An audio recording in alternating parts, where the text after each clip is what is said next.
What's happening, people? Welcome back to another podcast. Today I am joined by Grant the Grafter. If you haven't heard of Grant, he is a Scottish YouTuber. But Grant, you could probably tell them who you are better than me, mate. So firstly, introduce yourself to people that don't know who you are and show us the gift that you've brought for us today.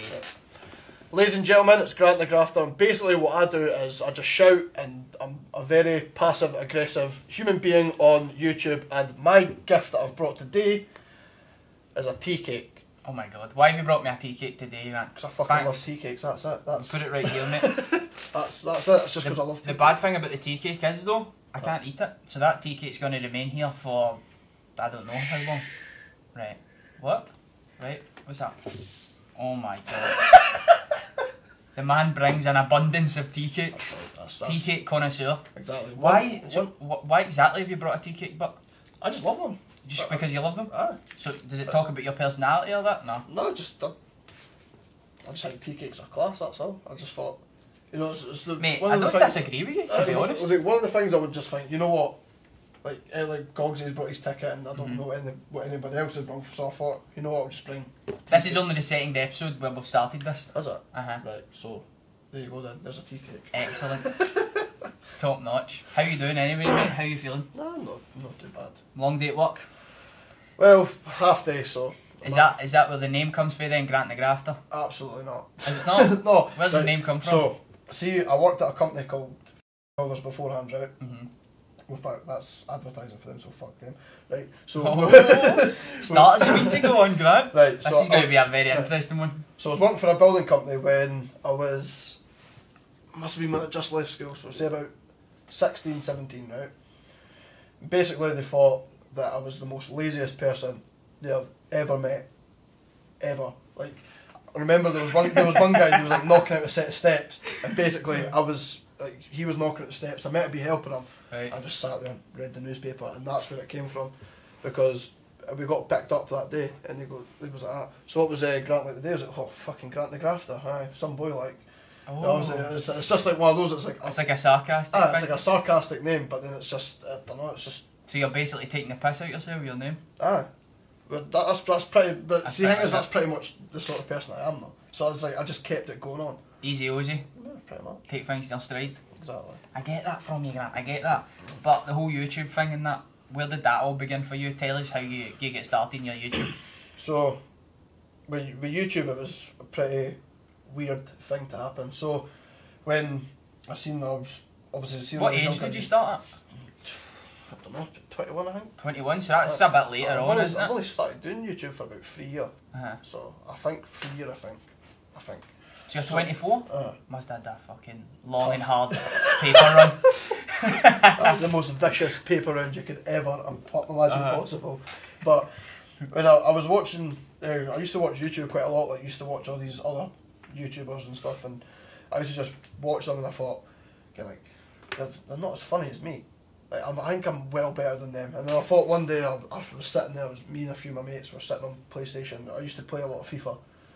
But my thing, like, back then is if we played FIFA or COD, I would always kick off, I would always lob the controller, I would always just shout, scream, everything. They were like, you should record this. And I thought, right, okay, what have I got to lose? Like, just do it, we'll see what happens. And then, eventually, further down the line, I managed to get enough money to get the equipment and stuff, but I only started off with like equipment. I had a laptop, a little tiny tripod, and an old camera, and that's where it all started from there. And then, I think my first upload got quite a good response actually, and then ever since then it's just sort of pick up and then it drops and then picks up again. It's just weird. What was the Scottish scene at that time? Did you know there was a Scottish scene when it came to YouTube? The only person that I knew that done the only person I knew properly that done Scottish YouTube was Marley. Right. That's the only person I thought done Scottish YouTube. In fact, that... That's kind of one of my first Scottish YouTubers that I was introduced to too, because he's Scottish COD players. Yeah. Is that what you seen it from, or other things? That was what I seen it from like Facebook and that. I seen Marley's Scottish COD players, but there was another guy as well called Killer Carrot. Right. And he used to do... What a name. He's actually stays in my hometown. Does he? Yeah. We'll get on to your hometown in a bit. But he's got over... I think it's like 40k, but he doesn't do it anymore. He just... Does he not? No, he's totally stopped. But like I see him like out and about in that sometimes. He's actually. I used to watch. He used to do a lot of griefing videos, like go on COD and like just like wind up like 5-year-olds in that to like get them to bite, and that was his thing. But he got like Scotland's version of Rice Gum or something. Pretty much, Like, see, have you ever seen that video when it's like, it's this guy going mental down the, what was it he says again? Oh, is it, I tell you what, you fat little cunt. You ever seen that before? No. That was his video, Really? It's got like, I think it's got about 1 million views on it. Oofed. But it's only because it's been used as a meme. Aye, so obviously that guy quit. Have you ever thought about quitting, or is it just something that you do for fun and a hobby? I've actually thought about quitting a good few times, but I don't know what it is, but a few times, like, so, see, maybe about 2 years ago, I think, I thought about just, like, leaving it. I wasn't doing anything, I just thought, like, all everybody wanted was just the one thing, and that was, at the time, it was the Grand Theft Auto scenarios, and that's what everybody wanted at the time. Yeah. And I was like, well, I'm not going to just keep doing that, I've got other things to, like, obviously, to do, like, Grand Theft Auto takes a lot of time, like, the scenarios To get the right stuff. So, like, even getting the right stuff, getting the right sort of words to use without offending anybody. To, obviously it's 2018 now. Aye, exactly. So like to just try and get everything. Doesn't take much to offend somebody these days, does it? Absolutely not. Like to try and get all the parts that I need to make the video, and then like a lot of people, like I was putting up like Call of Duty videos, and that was all the comment section would say was like, when's the next Grand Theft Auto scenarios? When's this? When's that? I'm just like, well, kind of what's the point? Did you just think at that point, fuck it? I just thought. Did you feel as though they were kind of telling you what to do? At that point? That's pretty much how I sort of felt. I felt like they only wanted one thing and they didn't want to see anything else that I'd done. Just wanted the one thing, which was. How did you come through that then? Did you just keep uploading and then? I stopped for about 2 months, 3 months. I just stopped doing it, didn't upload, didn't even look at the computer or anything, just stayed away from it. Actually, at that time I was going out quite a lot, so I had like things to keep my mind off it. But then like, there were certain times when I'd like go to Tesco's, like, or go to like Asda's or something. Somebody would like obviously notice us and be like one of my friends or something, and they would notice me and be like, "Why are you not uploading anymore?" I'm like, I don't know. I just don't think it's good enough anymore. Like, no, you need to keep doing it. You need to keep doing it. You need to keep doing it. To eventually, I thought, you know what, fuck it. I may as well just keep going with it. I'm already on that road anyway. There's no point just jumping off it. So I think it's well interesting how you started, because I think a lot of people, if they start YouTube and stuff, they don't start by opening up to maybe friends and family that they're doing that, but your friends actually told you, go for it, and they obviously actively supported you in that. That was the first sort of people that watched me. So when I must have took my YouTube channel up about 3 years ago. So when it first went up live, I put it onto my Facebook and was like, listen, I'm starting a YouTube channel, I don't know if you want to watch it or whatnot. And then I put it on, and like a lot of my friends and stuff like that just like popped up now and then, be like, oh, I've just seen this video, brilliant. And then it just kept on sort of going from there. And I didn't think anybody knew like what my channel was until obviously it sort of kicked off for the GTA scenarios, and it was pretty mental actually. Aye, moving on to the GTA videos, I think one of them got over 1 million views, didn't it? Was that on Facebook that it got that? So, but it was a pretty successful series for yourself. So we had the first one, which was about the girls that drive the Fiat 500s. Now that got that got 600,000 views on my Facebook account. Right. But on yours. But on the Wall of Comedy, it got, I think it was 1.6 million, I think. And then there was like another account. It was like Matty something. I don't know, it's a Facebook account. It basically takes other people's and puts it on theirs and gets a clout for it. He done it with Batchy as well, actually. Did he? So he done it as well, and I think he got about 1 mil, I think. But quite a lot of them. So your video done better on other people's platforms? See, my video was done brilliant on Facebook. That's crazy. YouTube, not so. How long were they going? What was the duration of your usual GTA videos then? Probably about 4 minutes. That's probably why then, isn't it? Because I think YouTube's more suited to longer type videos. I personally think that the algorithm maybe likes it that bit more. Maybe because people are watching for more time or something. But it seems to be like on Facebook, I don't know, maybe they watched your GTA video and that was funny, so they scrolled back and they watched it again and they keep watching it and stuff like that. Maybe that's why it did better. Do you still upload your videos to Facebook, or is that something that you're not doing? I'm actually going to start maybe like doing it, because I've got 18,000 followers on Facebook. Boom. But then it's like, then you go back and look at my YouTube channel, like, why are yous okay, not transforming into there, and kind of like we can all be happy families. But I mean, why not just become a Facebooker? Is that a thing? like, I know that people have got massive followings on Facebook. There's some Scottish people that have got absolutely crazy followings. Like the boy that does the videos with his top off. what's that? Daniel Henderson. He does the videos with his top off. We do not discriminate on here. That's his type of content, obviously. But he's got 1.5 million on Facebook in terms of people. But if that was working for you, man, why not just... I'm going to start doing... But did you just prefer YouTube? Like, see, the thing is with me, right, so obviously Facebook is just like, I don't know, it's just not the thing I wanted to like be known for. Yeah. I wanted it to be on YouTube. You've still got a good following on YouTube, to be but fair. I'm still wanting to try and get the YouTube one before anything else. But I'm going to try and start uploading like just like even little like teasers to get people to go onto the YouTube channel and see what happens. What about just uploading both to each platform? Do you not think that? But then again, people would probably rather prefer to go on the Facebook one than the YouTube one. Fair Which enough. if I put a teaser and just be like, if you want to see the rest of this video, Yeah. then go in there. I don't know. I don't know how it works. Could work, mate. Could But work. I'm going to try something. Or best bits or something like that, Something maybe, like that, on your Facebook. Class. yeah. I need to try that. See what happens. Why not? Why not? What did you move on to then after the GTA stuff? What kind of kickstarted your channel from that? More real life videos? It was more of like, so when the GTA scenarios sort of when I thought right, just put that aside and we'll focus on something else. I think it was just anything that was uploading sort of thing. Like Right. people were just. And how were they doing in terms of views? Just not as good as the Not as GTA. good, not as good as the GTA scenarios. But did you enjoy doing them more? What, the GTA scenarios? No, not the GTA. When you moved on for the GTA ones, did you enjoy doing I them more? enjoy doing other content rather than GTA scenarios because it takes ages to write and takes just forever to do. Whereas other videos I could just go bang and then just bang out and see what happens. But it's just a lot.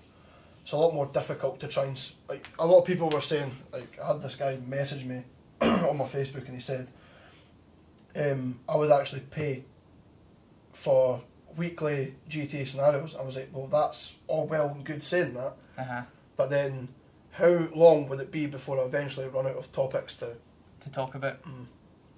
Which is actually trying to think about topics to like, even like now to try and think of like because it was like basically Fiat 500 one's a good the start. Fiat 500 one was like, I don't know where that came Just from. like on Twitter, get the trends from Twitter and just talk about it in but GTA videos. I don't know how it, but see the thing is the way that the GTA scenarios worked and how people like, interacted with it as if it was about stereotypes. So like about Spice Boys and like obviously like the lassies and stuff like that, and it would basically work. Grafters.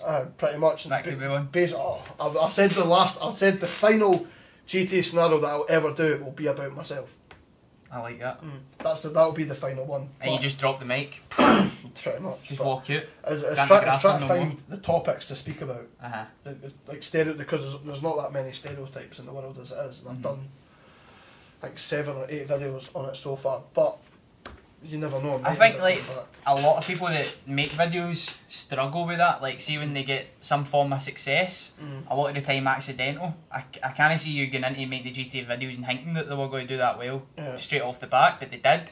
I think a lot of people, once they find that niche and the target audience comes, they then realise that that's not really what they want to do. And you see it with a lot of big YouTubers. Like I remember KSI done it. He would just do FIFA videos and everybody wanted them. And then when he tried to transition to music, there was like a backlash from his fans, and then there was like an argument with him and stuff. But see, for you, would you like to just be able to have a fan base behind you that would just watch every video? That's exactly what I want. As long as it was like to the level that you wanted it to be. So what I would want from everyone if they were coming on to watch, just basically watch what I'm doing. Don't focus on like the sort of what the video we're doing.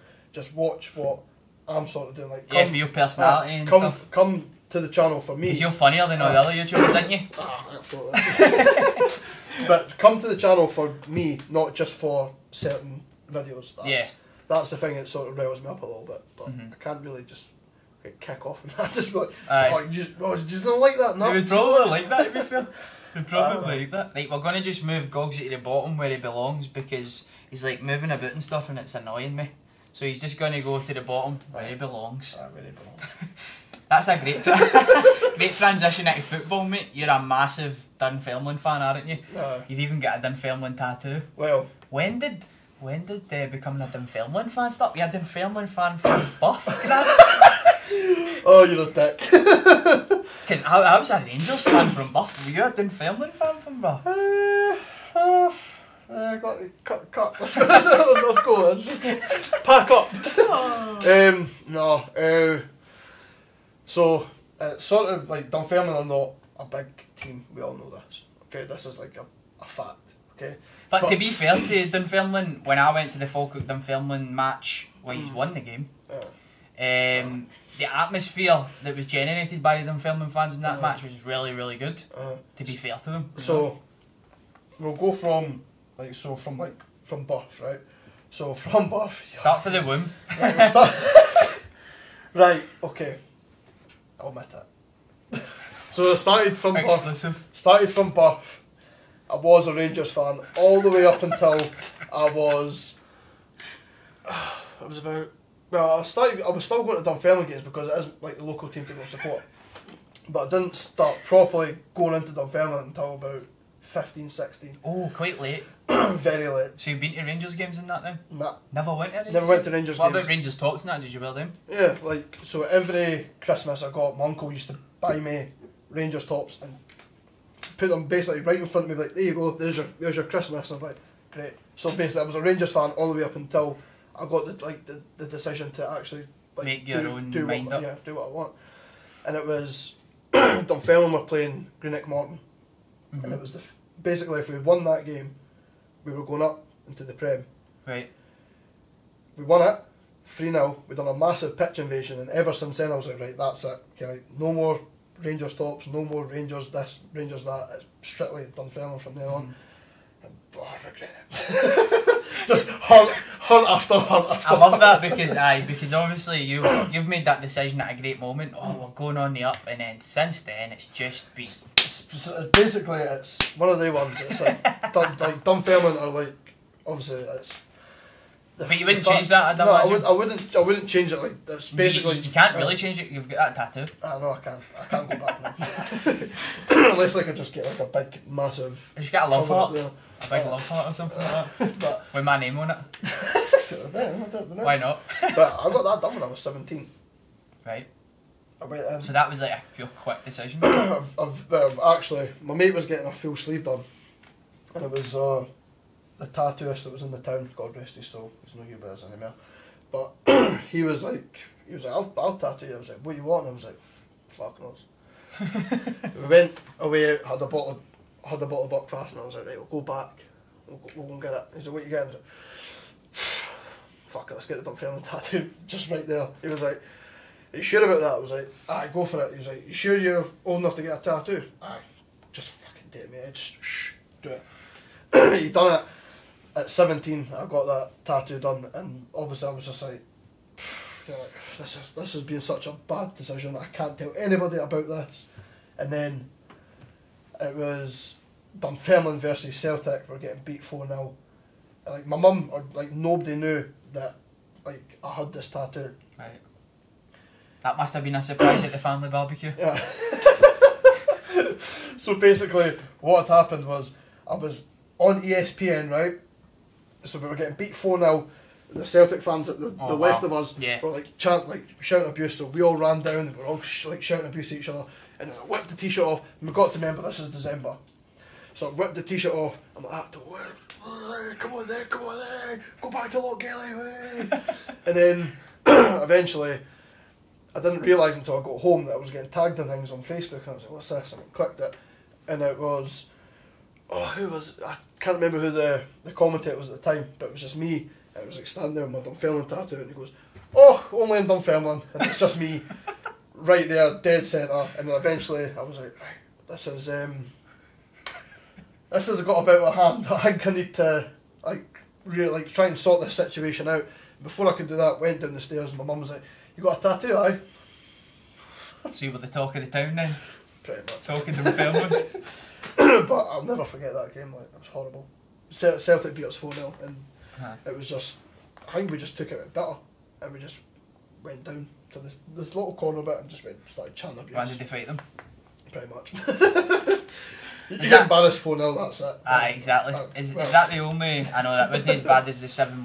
Nah, not that bad. Is that the only tattoo you've got? No. Do I talk to us about your other tattoo? So, I've got the Paz one here, I've got my daughter's name there, Right. I've got my full sleeve here, and then I've got the old company that I worked for on my leg. I was at Magaluf. Right, tell us a story then. Tell us what happened for that. So we're in Magaluf, and obviously it was day 2, I think. We were only there for like 3 days. It was one of my mate's stag do's. So we were sitting there at the stereo. I'd been chucked out.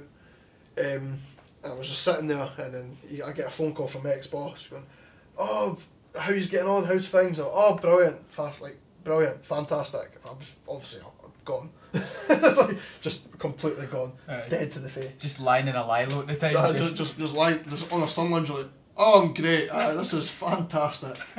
And then he's like, "Right, what he's like for money?" And I was like, "Well, we're kind of hitting rock bottom here." And I was with the 2 boys that I worked with as well, so there was 3 of us on that holiday. He's like, "Right, I've put £300 in your bank account." I was like, "Oh, sweet." And he was like, "Right, just basically take that out, make sure you get it out, and then just take the money, split it 3 ways, and whoever gets the company's name tattooed on them doesn't have to pay me back." And I was like, "Hi, fuck it, see you in 5 minutes, son." I hung up the phone, ran down to the tattoo shop, went and got it there. He obviously went and got it done. Phoned the back, I was like, "That's my bill cleared." He was like, "You've no have you?" He was like, "I was only taking the piss." I was like, "I've got it like on my leg." And I can remember coming back from Magaluf, I was working the next morning because I took the extra shift because we weren't meant to be working. But I was like, "Fuck it, I'll take the extra shift." So I took the extra shift. as I was pulling away in the van, he was like, "Stop, stop, stop." Him and his missus and his kids all came out. He was like, "Let's see it then." Like, going like that, was like, there it was there. He was like, "I can't believe you've done that." He was like, "I was only taking the piss." He was like, Did you have to pay him back? Nah. Brilliant. I didn't pay it back, the other boys did though. So I was just like, well, free money in it. What did they do, 150 or just 100? It was 100. Aye. I did. Fair dues, he stuck to his word. But it was one of those ones, I don't know if I regret it or if I just think, you know what, that's a memory there that I think I should just keep anyways. Like, let's just keep that there, even though it's hideous, it's the most awful writing you've ever seen, and it's squint. But I think, you know what, just keep it for bands. And then, so I've got that one there, and then I've got hashtag SDF on my arse. Oh my god. Here we go. Tell us that story, Grant. So the tattoo stories are absolutely golden. Let's keep it coming, man. So if you get any more, is this the last one? That would be the last one. Right, okay. So there's like one of these guys that you just know from like my town, right? And he's like, he gets the piss taken out of him quite a lot, right? Because he goes to like the football, and well, he did at the time, he doesn't anymore, but he used to go to the football and think he was like fucking Pete Dunham. Like he honestly thought he was the tits. He used to be like, "Right, we're gonna go fucking fight these people," and like, "You do fuck all, shut up." Right? And then we were at a house party of mine's, like a raging house party. Project X. And in fact, I don't think he was there. I think we were just taking the piss out of him. But somebody said over at it was like SDF, right? I'm not going to say his name, right, because it's pretty shocking, but it stands for his name and then firm. Right. And basically, like, obviously you get, well, obviously the Rangers, they've got like, I don't know, it's ICF or something like that. It's like that's something like that. So it's like basically it was a piss take out of Mike, obviously thinking he's like part of Green Street. So it was like his name and then firm, right? And then we all sat there chanting it. I got a neighbour complaint, and then I thought, you know what, I think that's one of the things that I think I sort of need to get the tattoo on me. Mm-hmm. So I was steaming at a tattooist once again, getting that done. And then it was, in fact, no, I wasn't steaming, I think I was hungover for the night before.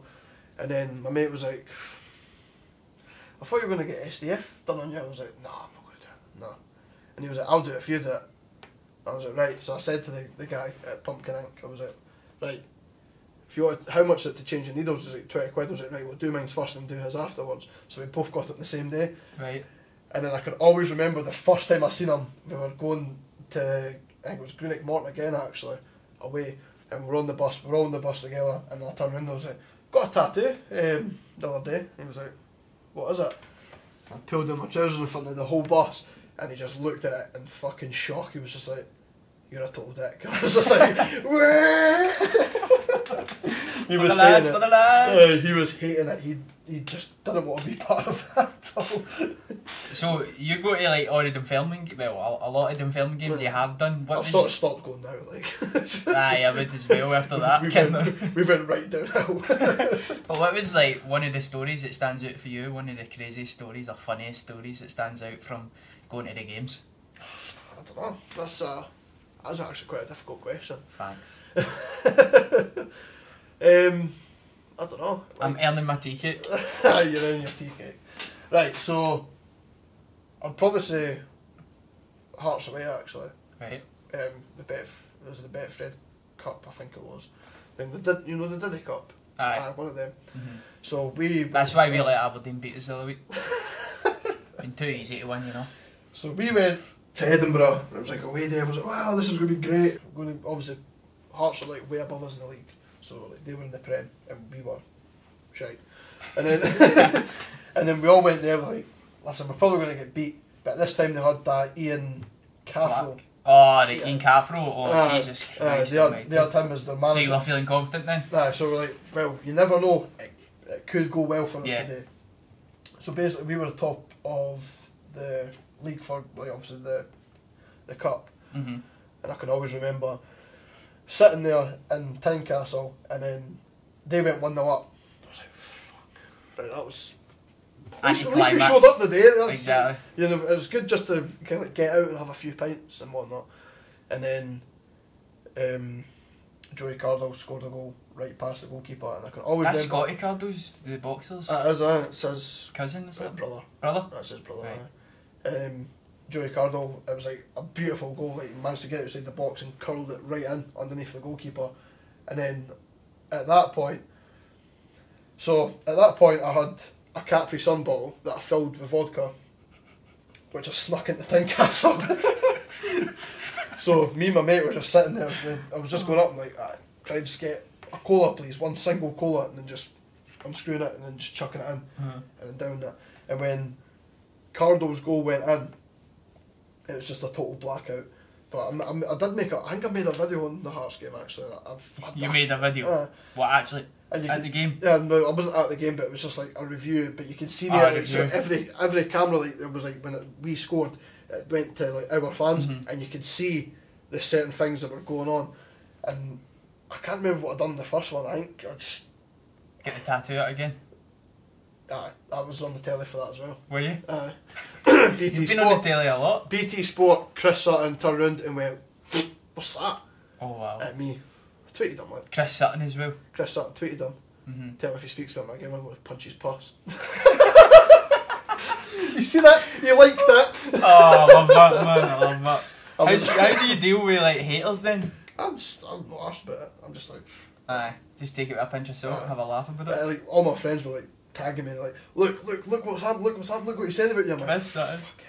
I can't remember what happened on the first Grant the Grafter versus Chris Sutton. What happens in a boxing round? Stone Cold Stunner him, flat out. That'd be it. Just not even like exchanging any punches, just Stone Cold Stunner. That's him, he's done. That's it. And that'd be him gone. Dunfermline. Just rub the tattoo on his face. Didn't he take the piss with me on BT Sport ever again? The SDF tattoo I'm talking about, but right in his face. That's what stink face like Rikishi. Oh wow, man, you certainly, like, so far on the podcast you're coming across as an absolute crazy dude. I'm pretty. What's day-to-day life for you though? Now, because I can't imagine that you're out steaming most of the time, getting tattoos and a lot of Chris Sutton. A lot of people say that my other half is the most patient person in the world. She's not. I'm actually like the most, like, see when I'm at home, I'm fine. I'm content. I don't do anything. I just play the PlayStation and just chill out. But then as soon as I get into the office, it's just like, it's like a switch. And then that's it. I just go into like full character and just, that's it. Mm-hmm. But I'm not as bad as a lot of people may think I am. Not that bad, but it's almost there. Yeah, almost there. But just below. Mm-hmm. But I'm not.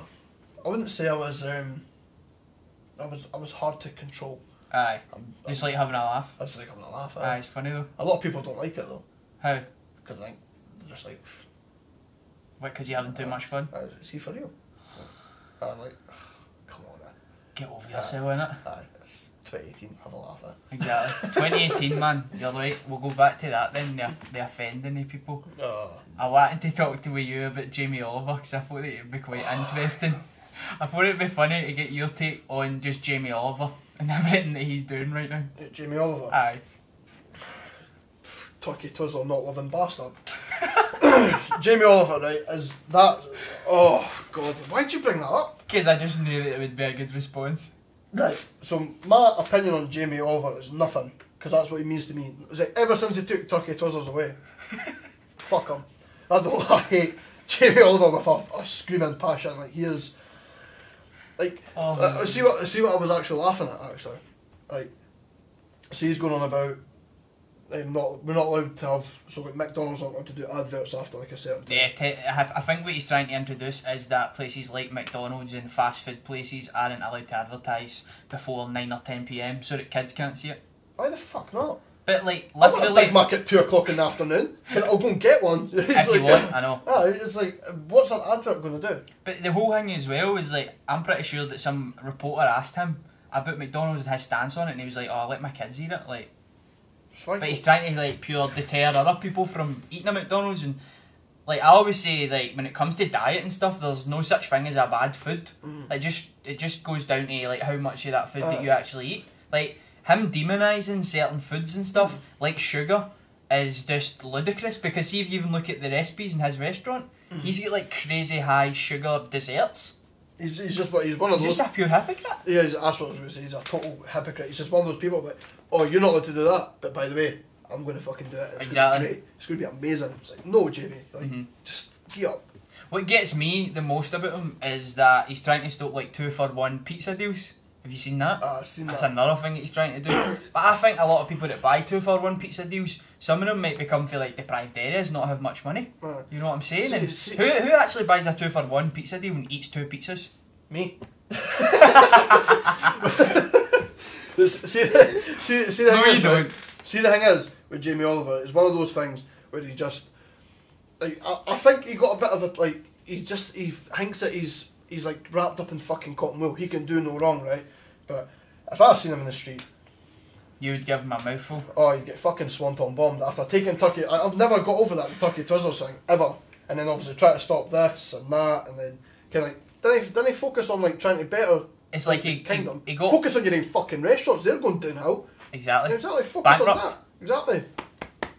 Good riddance to them. I can up him. Exactly. I think it's like he got one thing his way and now he's just trying to get everything. He's trying to test how far he can go with this and it's pure daft. How far is it going to go before eventually we're all standing outside Westminster with forks and burning candles and saying, "Where's Jamie Oliver?" I'm telling you, he's actually like the 1400s. He's like on the fence of that. He's just a total dick. Aye, he has. Like, he's not done his PR like. He's like another Katie Hopkins. Saying things for attention, trying to do things for attention. Pretty much, just trying to do that. So when we have see the best thing to do with certain people, ignore them. Like, because that's what they want. They want people to be like a lot of people. criticising them. They want a lot of people to say, "Oh, you seen like for example Jamie Oliver?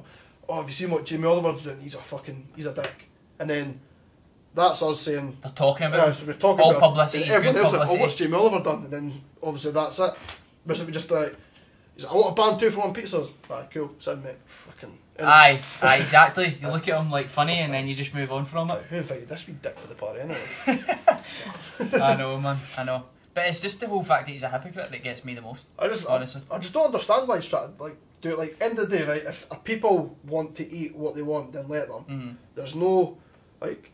So let's just say some wee guy goes into McDonald's, right, and gets a single double cheeseburger, right? Cool. But what he's thinking is like, so let's just say like a morbidly obese person went in and bought like 6 Big Macs. At the end of the day, if they want to do that, they're happy doing that, cool. That's fine. But don't then try and take that from them because you think that you're trying to better them when really you're not, you're just fucking winding everybody up. He's a ridiculous human being. Yeah, it's the tactics that he's took to do it as well. Yeah. It's like he's almost came right in your house without being asked to come in, slap you across the face, instead of, I think, educating people on food and educating people on nutrition. Just take it right back to the basics, go into primaries, go into secondaries and just educate, and then let people make up their own decision. You know what I'm saying? Even then, just going in and saying, listen, if you're going to have limit a takeaway, then just kind of have maybe one a week or something, exactly. or like chill out on it, don't go overboard. Don't go, right, fuck yous, your takeaways are getting taken off you. And also the fact they're basically trying to put up all of these foods, right, that people from deprived areas and stuff that don't maybe have much can afford, essentially. But what they're not doing is putting down vegetables and fruit. That's another thing. Exactly, because see if you're going to put up the food that people can afford, the only reason why people are probably buying a lot of these foods is because they can put it in freezers and all that, or there's more of it for the price. That's exactly what Bring down the price of vegetables and fruit, and then more people are going to do it, because vegetable and fruit goes out after like 3 or 4 days. A frozen, don't know, pizza or something will last 2, 3, 4 weeks. So that's why people make that decision. Like what he's trying to do is like be like, right, so he's like Robin Hood, isn't he? Aye, but just taking off the poor, taking off the poor and giving it to the rich. It's like, what's the fucking need? Exactly. At the end of the day, if you want, like, that's why majority of this country is going into fucking, like, whatever that means, just going off the rails with it, guys. Just going off the rails completely, because they're doing certain things like this, like taking sugar, 2-for-1 pizzas, turkey twizzlers. I've not fucking forgot about the turkey twizzlers. That's ruined my childhood, so I'll keep that one there. Like, doing these certain things to, like, right, this'll be good for us, but what about everybody else? Nah, it's going to be good for us. There's no need for that at all. Nah. No. Nothing in it at all. No. Usually on the show we talk about different topics, so we kind of covered that Jamie Oliver thing, but I wanted to get your take on Scotland as well, because I remember obviously watching through your videos, doing a wee bit of back research on you and your past and all that sort of stuff. One that really stuck out to me was the Scotland-Malta game, was it? Oh my god. Yeah, and I just remember I watched that and like you're going crazy when Scotland score. Does Scotland mean a lot to you, the national team? And plus, I kind of want to get your opinion on the way it's going right now, the Scottish national team, because just then, I think like 11 or 12 players have pulled out the squad so far. Crazy. Like, see Scotland, right, it's just one of those things, they'll never get to like a good stage, and like obviously like England have their one where they're like, oh, it's coming home every 2 years, sorry, like, oh, it's coming home, doesn't at all. And then like see if we ever get to one of those stages, like even through a group stage in the World Cup or what's the other one again, the Euros, if we were to manage to get through it there, this country would just go right off the radar. Like, this country would just go nuts. I know. Whereas, like, see the thing is with Scotland, like, I want to see Scotland do good. It's like the underdog horse in a race, right? All the other horses are piling away, and we're just sitting at the back. Now, how good would it be if that horse just went, right, catches, like right in the past. Grand National, and your horse is just coming through, and you're like, yes, I'm getting 47 quid here. But like, that's probably how much you would get for Scotland. How good would that be to have eventually one day where we could actually win something? We could actually put something. Or even just get there, mate, honestly. Even at this stage. Just a holiday. Yeah, just a holiday. Just let us go somewhere, enjoy it. And we're going to get... I want to ask you about the women's team as well, because I think they deserve immense credit and they're not getting enough credit than what they should be getting right now. They're better than the men's team, put it that way. Exactly, 100%. they've achieved more than what the men's team's done since 1998. 1998 was the last tournament that Scotland managed to qualify for. But before we go on to the female team, how good they're fucking doing, because I think they deserve some credit that not a lot of media outlets and that are actually giving them. Why is it going so wrong for us, do you think? Is it like academies? Is it SFA? Is it... Right. My take on it, right? So basically what I think is what he's doing, right? So what Big Ick is doing, he's going, right, so who plays for the Premiership, that's a great Championship, or anything like that? You, right, perfect. They're not looking at the players that are actually doing well. Like, Stephen Dobie should have had a call-up, like, at least.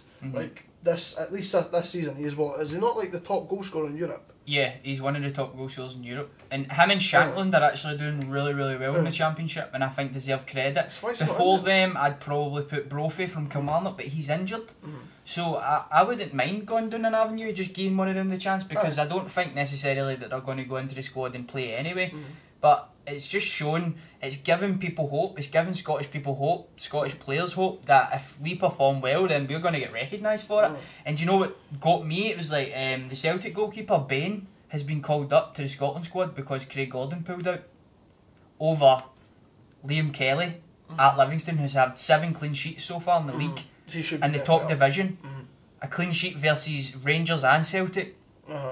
It's like, how can he be called up over him? He's played like 2 games a full season, or he's not played much football at all. I think he's just picking the people that are most recognised. Yeah, most known, like biggest clubs. He dropped McGinn out of the squad. Like, what the fuck are you doing? Like, really? McGinn got dropped out. I think that was yesterday. I think McGinn got dropped out. I'm just like, well, an explanation would be great for a start, but I want to know why he's dropped out. If he's dropped him out because his team's in the Championship in England, and obviously he's just dropped him because he's not going to be well known, what the fuck? What sort of future do we have? Yeah. If that's the way it's going to be, like when Strachan was playing, he was basically saying, right, basically Celtic in, and then just maybe change a little bit and add like certain players there, and then you've got Big Ek, he's coming in and he's just basically saying, right, who's well known, just get them in, instead of picking what people can actually do. Like, imagine if like certain players actually got the call up, like let's just say, we'll say Stephen Dobie, right? He plays for Queen of the South, right? Have you heard of the Queen of the South? Exactly. But if he got the call up, I'm pretty sure he would be stumped. I'm pretty sure he'd be like, right, absolutely over the moon. I can't wait. And Stephen Dobie is no mug anyway. He's went down to England and did really well. With Blackpool as well, scored goals down there as well. Came back up to Queen of the South and is banging in goals for fun. I mean, why is he not there? Like, I mean, he should 100% be there. He should be in that squad, but no. They're just basically picking people that are well known. Yeah, they just go for the names, pretty much, and they're in an absolute shit street right now, Scotland, honestly. And I'm not too sure on the McGinn situation if he was injured or not, but even going on to that... No, McGinn's not injured. Is he not injured? No. Fuck. That makes no sense. McGinn's banging in goals for Aston Villa now, right? Do you think McGinn said he's injured, or has it came out that he's actually... I don't know. Just been pulled out? It just came out. Because I think I think more players are just saying, for the sake of it, oh, I've just got a wee nick, I can't make it. We've seen it with Kyle Lafferty a few weeks ago now. He had a wee knock, which turned out to be like a legit injury, but never went down the correct avenues to tell Michael O'Neill at Northern Ireland. So he ended up being basically not eligible to play in the next Rangers match because he never went down the right routes of declaring it to Northern Ireland. But I think more and more players are just... And it looks to me like even the Scottish players that are getting called up now are just like, I can't even be arsed. The fans aren't showing up because we're not playing well. The SFA are overcharging in tickets. We've brought in a manager who was 4th, 5th choice at best. And he had an opportunity to do something there before and then jacked it. He did. Like, right, fuck this, I'm going to go do something else. The best option would have probably been, if we didn't get Michael O'Neill, to just stay with Gordon Strachan. You know? I watched an interview with Gordon Strachan and he said that he understands the reasons, but obviously was disappointed. The SFA's kind of reasons where you failed to get us to the World Cup. So if you lose your first match in the next qualification, then the fans are going to go crazy. How worse can it get though? At this point, how worse can it get for Scotland? Like, I don't know how. I think we'll probably end up keeping him for like a year and a bit. Then he's going to go. Then it's a case of looking again.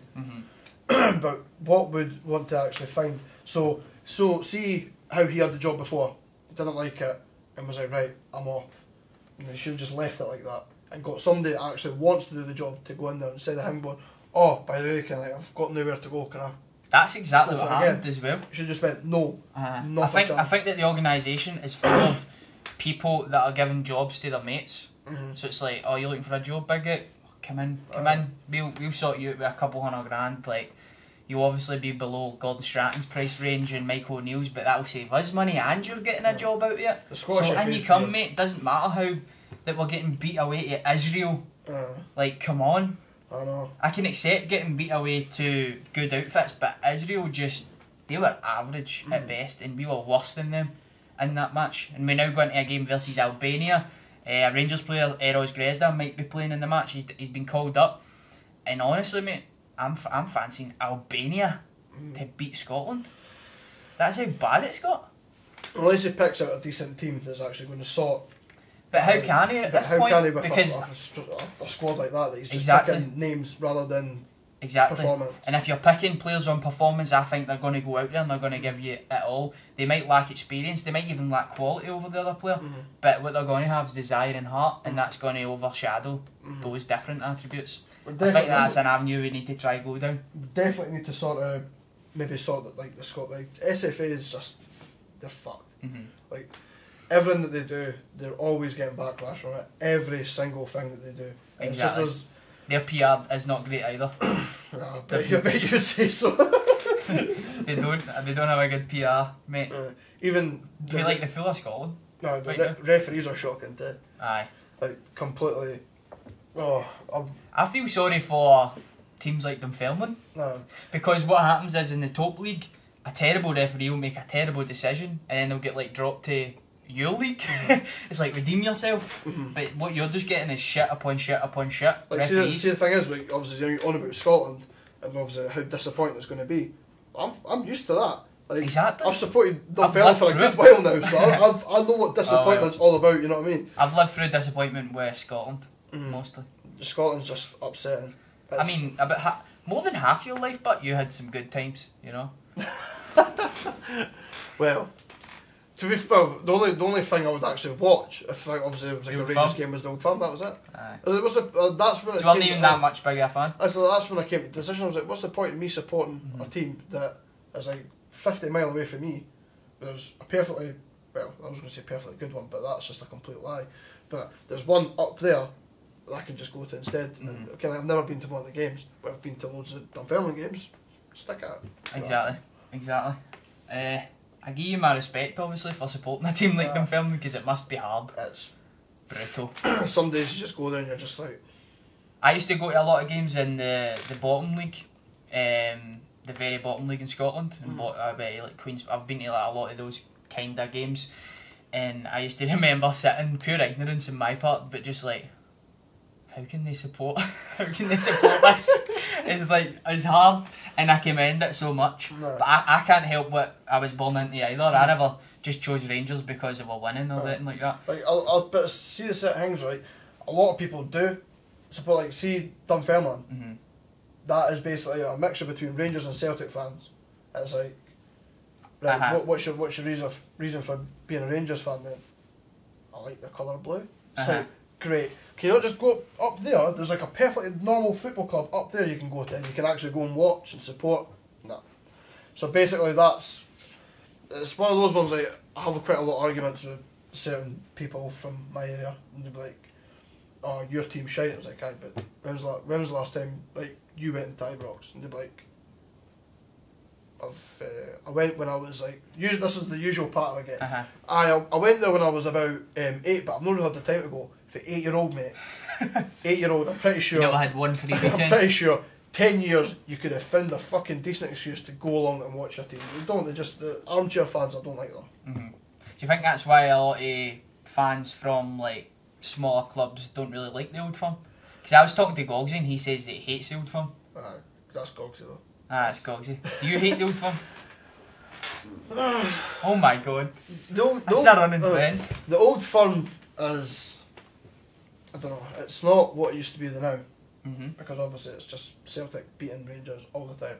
But when it goes back to it being mixed, then it'll actually be good. But as for the Old Firm now, it's very overrated. I don't just mean the match though. I think he was talking more so like the fans and all that sort of stuff, and just them as clubs. Let's not go into that. I think you hate every club, to be fair. No. Equally as much. Apart from Falkirk. Nah. I actually don't hate Falkirk. I don't. I'm just... It's one of those ones that it's just the... It's geographical? Pretty much just like poking a bear at all the times. It's just like, fuck off. But Actually, I know Falkirk fans. I speak to, obviously, Batchy does Falkirk stuff in it. He's a Rangers fan, he's technically classed as a Falkirk fan. Let's not piss about the bush here. But see, one of the guys that went when he was 8. Nah, he was one of the guys that went to the Ibrox when he was like 8-year-old. Like I could one pal. But we've got Falkirk fans that come. They're at my work, right, and they're actually brand new. I can get on with them. But as soon as it hits, obviously match day, it's just like, baby, I fucking hate you, sir. But like the experience of Falkirk and Dunfermline rivalry? How do you mean? Like, just going to the match? What's it like? Right, so I had a mate he took me to the Celtic and Rangers game, right? I've always wanted to see the Old Firm in the close. Oh, right? I know what game it is. You know what game it is. Celtic, I was at it myself, mate. Celtic versus Rangers. Rangers got beat 5-0. Yes. Lustig took the Polish hat. Yeah, I was there. I left at like 3. I was in the Rangers end of that game. But he said... Were you? Aye. Where were you sitting exactly? I was in like the upper. I wasn't in the upper, I was in the lower. I was in the lower. That makes sense. Look at me if you can told. Aye. Big time hun there. But I went there and I was like, right, you've took me to see this. I'll take you to a Falkirk Dunfermline game. He was like, right, that's neighbour. So I took him to that game and he turned around to me and he was like, by the way, it's like fucking on par with the Old Firm, that and that. But where I think it's a lot better. Really? But to be fair, I didn't see it like, obviously I've seen Rangers get You've seen a terrible Old Firm. I've seen Rangers You've get seen a very bad Old Firm. So like, if it was a good Old Firm, then I might have been like, oh, by the way, that was... Aye. That was I mean, in my lifetime, the one that sticks out to me is the Rangers semi-final penalty one. I was at that one. Barry Mackay scored the goal. Rogic missed the penalty. The 3-2 one at Ibrox when Celtic could have won the league that day at Ibrox and we beat them. We're winning 3-0. Sonia Luko running for the halfway line. Excellent. Usually when you wake up on an Old Firm day, it's sunny. The skies are clear. It doesn't matter when it is. The skies are clear. The sky is blue. The air is fresh. You know? And it's just an unbeatable feeling. Unbeatable feeling. When it's derby day for Falkirk and Dunfermline, I can usually wake up and I'm like, oh yeah, that's right, I've put it along for 6 o'clock in the morning. Get the first one down you. It's I don't know. I only went to that Old Firm. That was a terrible one. That was the worst Old Firm probably I've ever been to. And in terms of atmosphere, it was terrible. I was standing. I was like, "Is this it? Is this what it's meant to be like?" That was my first That was my first game going earlier, and never enjoyed it. Probably the fact that we were absolutely hammered. They probably didn't want to sing as much because it was that easy as well. So there wasn't. We weren't singing because like we were getting pumped. You were more angry. But see, usually when it's like back and forth, up and down the pitch, it's unstoppable. Because I think you can concede that the quality in an Old Firm is a lot better. Therefore, the reactions are a bit better. You know, because obviously the feeling and the passion, I would because it's probably because it's at a higher level. Of course, aye. And obviously there'll be more people attending. So it's louder and stuff. It will be louder, probably a better atmosphere. But the hatred between obviously Rangers Celtic, between Falkirk and Dunfermline, it's like the same. It's like 100% the same. And still to this day, I do not know why Dunfermline fans hate Falkirk. I don't. It's just like one of those things that, by the way, obviously you know how like we don't like Raith Rovers because they are from Kirkcaldy and we are from Dunfermline. So like we're not that far away from each other. That's fine. Oh, by the way, we hate Falkirk as well. Why? It's like, alright then, sound. I'm going to start tucking into my Tunnock's tea cake, man. What was it like growing up in Dunfermline? What was it like there? Like, go on. What? I'm going to edit it so that when you laughed there, that camera was right in on you taking a big bite, man. It's going to be deliciously good for the females watching. Dunfermline's a shithole. Like, really? Beyond belief. What was school life and that like for you, growing up? What kind of guy were you? Boxing? Oh my god, this is took a dump for the worst. I'm just going to carry the show right now and talk whilst Grant chokes on his Tunnock's tea cake. Right. School didn't appeal to me at all. I was not a school person whatsoever. I was always getting kicked out, always getting myself into some form of shenanigans at the school. Every time. I don't know why, I think it was just because you're either one of those people you either like school and you do well. Did you overstep the mark though? Or did you get to a level and then not overstep the mark? Because I used to always get up to stuff, man, in high school. But like, I knew the limit, so I would push it right to the very edge, and then I wouldn't overstep that. We used one of the people overstepped it. But it's sort of hard to not control that, considering obviously with ADHD and ADD that I've got. Well, obviously it's sort of like it's like faded now. But see, back then I was ruthless. Like honestly, unbelievable. Like used to just sit in class, something like that. Go on. Right, so he's a rubber. Fucking boom for that. Who was that? Everyone's just like me. Like oh, grasses. I was always the one that if you're sitting in class with somebody, you would be the one that did something. It was always me that done something. But I think it's just because I didn't like school in general. It's just like I felt like it was like a prison. Like you're just sitting there and then obviously having to deal with fucking teachers just being sarcastic all the time. I was like, what's the point of me being here? Yeah, I know. That's why I've worked it better. Obviously, like the job I do now, obviously because it's not like an office job, like I work outside.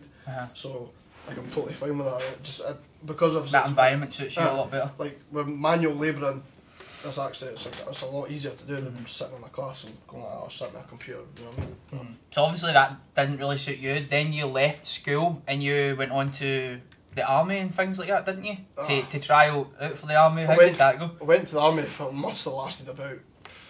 Well, in fact, I'd done my first 6 weeks, and then when I went home, and then I thought, nah, I went home, spent time with my family, went back. I was like, nah, this isn't for me. I can't do this, and then I dropped out. Right. So I must have been in the army for about 8 weeks or something. What was it like going through that? Let's see, I'll get that for you, bro. I'm sitting like that. Such a good guest. It was weird. It was just loads of guys like obviously like myself just being like. Get it? I was expecting you to say that. Why are you hanging that at the volume like? Aye. I was trying to make the still game reference, man. Right. If I'm not at you, you're a fat greedy bastard.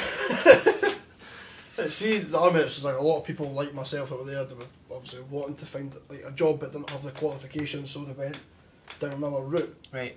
And there was just maybe about every week, every 2 weeks, there was about maybe 60 boys coming in to sign up to the army every time. And I was just like sitting there. I met quite a few good like people and that, a lot of sound folk, but it just wasn't for me. It's just one of those ones. Like I waited so long to get into this. I waited like a year and a bit to eventually pass my medical because my legs were weird. Because like my leg goes, I think my rickets. And my left leg goes off like that in an angle, and then my right leg goes off in an angle, but it's higher. And if it was like, I think it was like a wee bit more of a percentage over, then I wouldn't get in. Weird.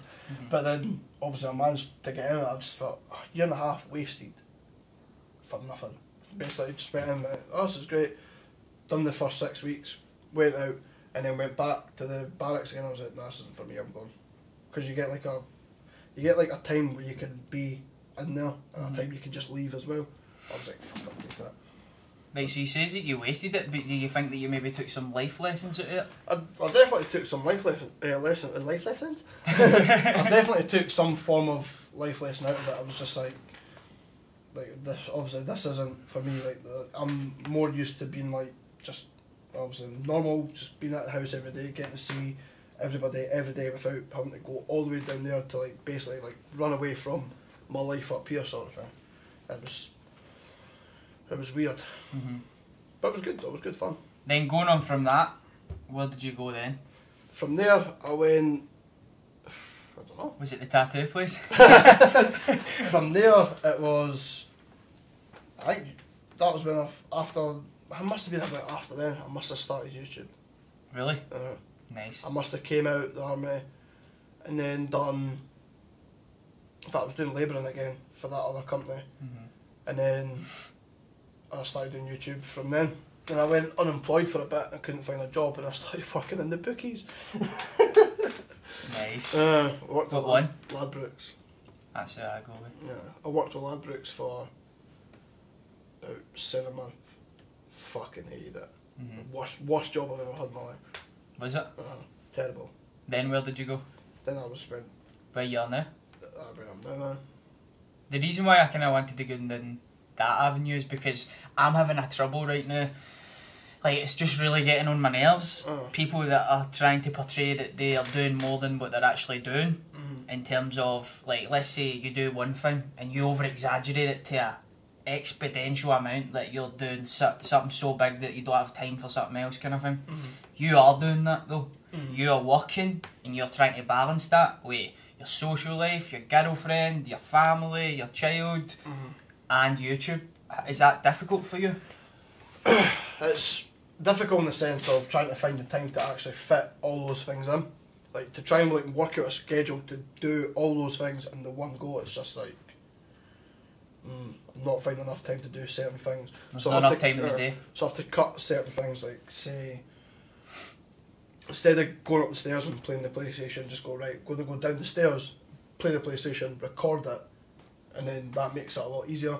And then just trying to find the time in certain things. Obviously with work as well, I work 8 hours a day, and as soon as I get home, I'm always knackered, but I try and obviously push it. Because you're doing a manual labour as well, you're using energy in your job. It's on a building site as well, so it's like work for what, basically you get paid for what you work. So it's like you've got to try and make your money every week. But trying to balance everything that's going on around me as well, it's fucking madness. But you're getting there a wee bit, the channel started picking up again, didn't it? The channel started picking up again. That's sort of where I've been spending a little bit more time in the office, just trying to sort things out and that. But I don't know, it's like time consuming as well. Exactly. You're just like trying to find the certain time, like certain times to do certain things, and a time scale.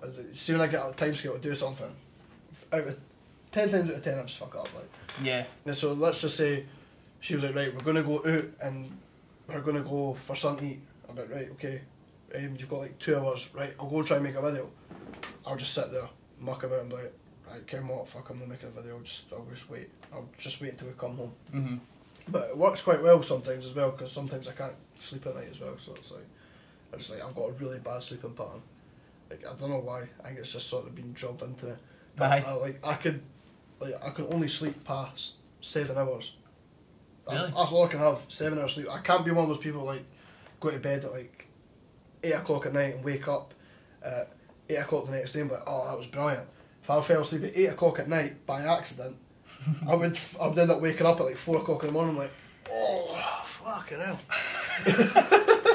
Time to get started. Like, oh, that's too early. But every time. Like last night I stayed up till 1 o'clock this morning watching Jersey Shore Vacation. You end up in the loophole, don't you? You end up watching something. 1:30 in the morning, went to sleep, woke up 10 minutes before I had to start work. I was up to free editing. No, I'm not. So at least I was kind of doing something productive, kind of. But like at about 10 o'clock I was supposed to start my edit, and this was after a full day doing stuff, you know. And something got in the way from like the business side. So that's why I'm having a stressful day-to-day, Grant, and you're relieving it brilliantly. Thank you. You're relieving it brilliantly. Stop. So I never get started on the edit until I never get started on the edit until like 12, which meant then I was up to about 3 doing another podcast. Oh, man, brutal. But you're helping. Thank God. I'm glad that I'm helping you. Thanks. It's just, if you find the right time to do certain things, you'll be okay. But if you're starting something out, like, you know yourself, you start editing at a stupid time at night, you're like, right, I want to get half of this done. I'm not leaving here until half of it's done. I always just do the full thing, man. No, fuck. Unless it's like a massive project, you know, that's going to take like 15 plus hours to edit or something. Then I would just do the full thing. If it's like 3 or 4, I'll bite the bullet. And we'll back up this morning, and then all sorts of other stressful stuff was happening. But we still made it. I was maybe 20 minutes late. Still made it though. Still made it though. How long have we been going here actually? 1 hour? That's decent, man. That's not bad. I'm enjoying it. Doesn't seem like 1 hour. No. It seems like the more that I'm doing it is, like the faster. Yeah, it starts to go. Yeah. It's because that's what it's flying. You're just having a convo. You're just sitting here. I think that's something. Reason why I wanted to start a podcast as well. It's like it takes it right back to like 20 years ago, before like social media and that was a thing and people were on their phones. Because I think a lot of one-to-one interaction with somebody else is kind of getting taken out of, I don't know, the way that humans go about their days. Because like, maybe you'll be sitting with your girlfriend or something, she's on her phone, you're on your phone for about an hour, there's no talking. That's terrible. But this is basically going back 20 years and people are tuning in just to watch a conversation, which is mad. mental, when you think about it like that. That's the future, isn't it? Everyone just watching podcasts. Just audio as well, I think, is on the up as well. But going forward, obviously, this is something I really want to start, so I started it. What's Grant the Grafter going to be starting, or what videos are you putting more time into or doing going forward? It's, I don't know, I'm just sort of like trying to like take a day by day sort of thing. Like with YouTube, I'm just like, if I see something, I'm like, oh, I'm going to actually record me doing this, record me doing that. I've not got anything like properly in the pipeline just now, but you never know. That's with me. You don't know with these sort of situations. Like, when did you ever think you were going to do a podcast? Exactly. I have wanted to do it for like a wee while, but I always looked for like the perfect time to start it, and I've found that when you do that, I think you make excuses in your head. In a sense, it's like the best time to start it is when you get the idea. Just put it in place. If it's shit to begin with, it's shit to begin with. We've had lots of problems with the podcast so far. And the last one, the batteries just ran out all of a sudden, and I had to jump up, fix it all. And the first one, there was audio.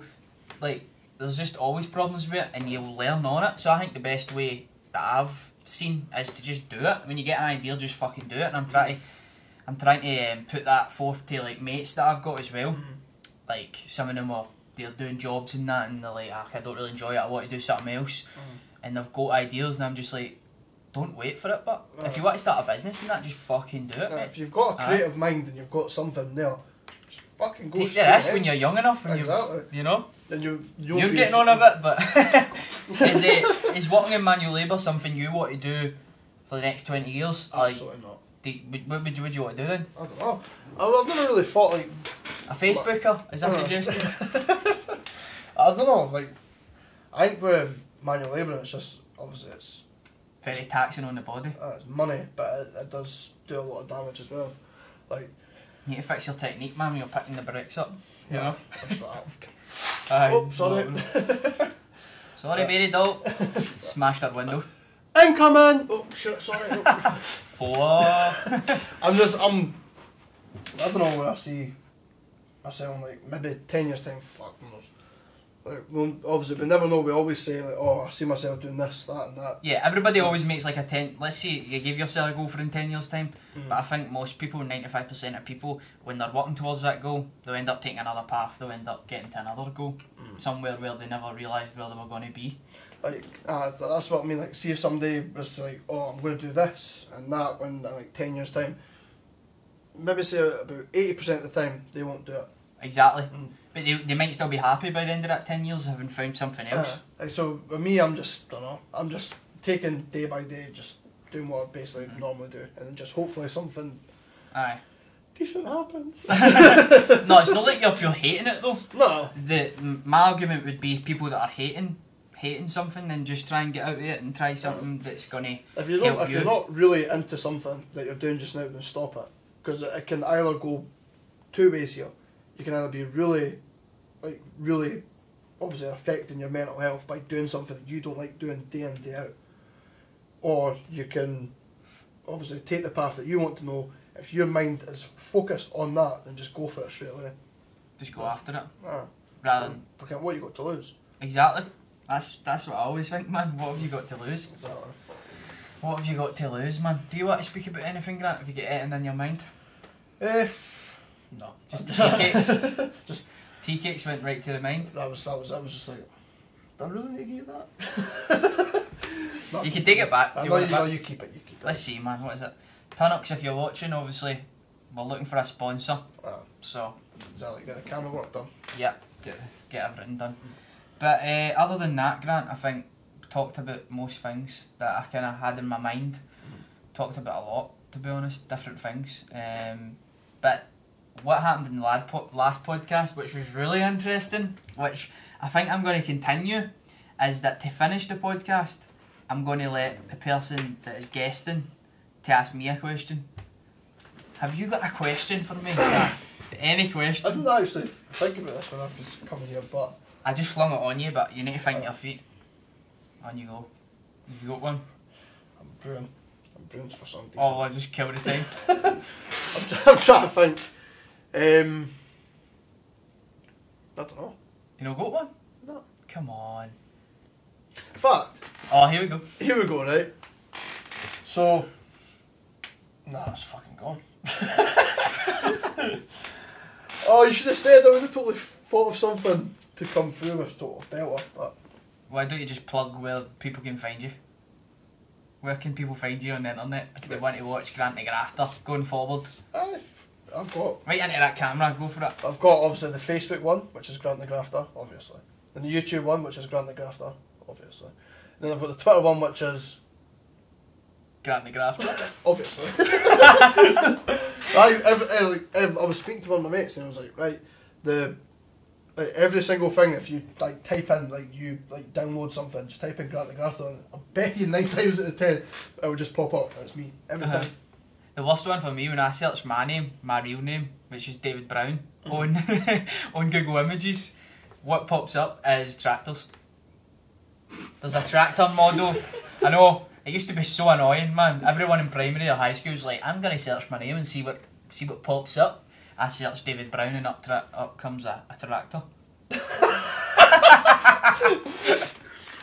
Oh, but other than that, thanks so much for coming on, being the 5th guest of the podcast. Thoroughly enjoyed it, mate. Thanks for making the trip all the way through as well. That's not a problem. Anytime, you know me, I'll just stand. Have you got a question yet? Look, he searched it, tractors. Aye, tractors. You're no SharpDiv, you're a tractor. Maybe we can end it on that. Are you a tractor? Ask me. Ask me. So you've said that you've searched yourself up. Yes. And what does it come up? It comes up a tractor. Are you a tractor? And I'm not meaning, like you're not identifying as a tractor here. Right. Are you one of the tractors thingies? You need to find out in the next episode. There you go then. Brilliant, mate. Excellent. Cheers. Always a pleasure. Brilliant. Always a pleasure. Always a pleasure, never a chore. Nah, Right, shall we get photos?